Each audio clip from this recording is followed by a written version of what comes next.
وقال لهم نبيهم إن آية ملكه أن يأتيكم التابوت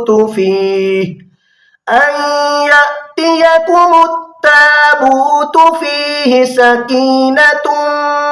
من ربكم وبقية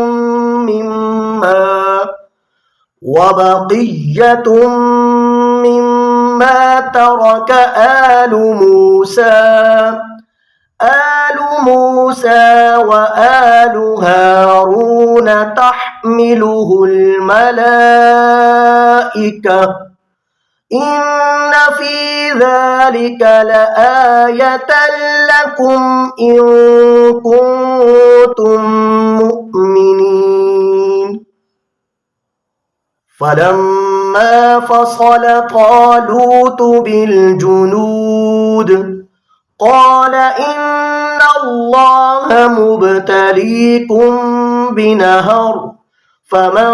شرب منه فليس مني ومن لم يطعمه فإنه